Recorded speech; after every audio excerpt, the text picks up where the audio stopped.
Hello everybody. Today this video is going to be about replacing the bump knob on a Ryobi gas weed eater.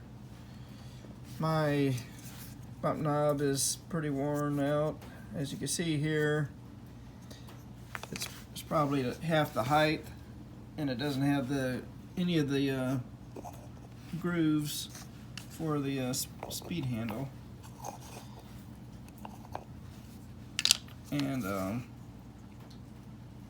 it was awful. So I went to Home Depot and they had this kit here, the Real Easy Bump Knob Kit. Ryobi Real Easy Bump Knob Kit. Try to say that a couple times fast.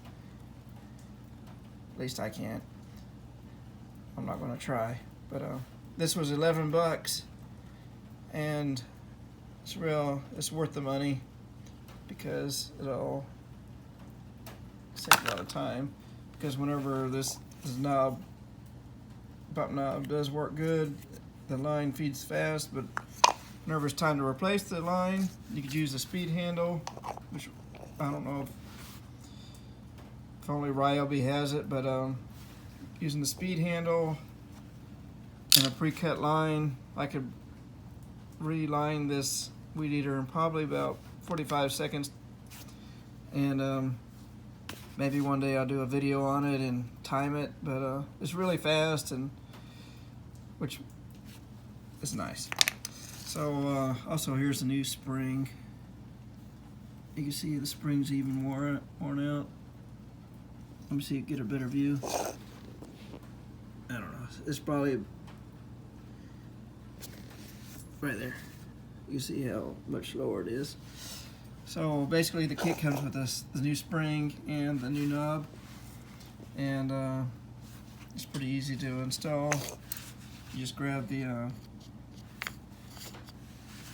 spool, and then the knob here is going to have two little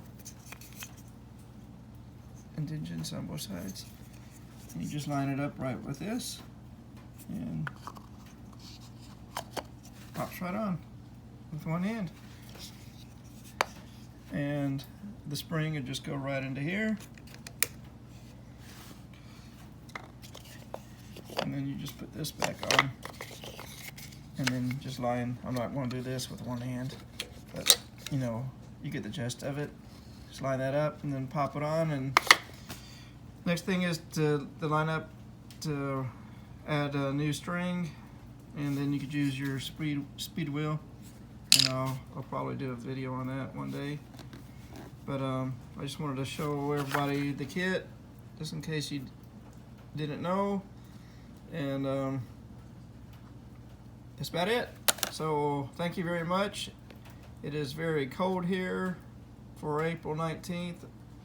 It's probably like 42 degrees, and I guess that's all I have. Have a good Easter. Thank you. Bye.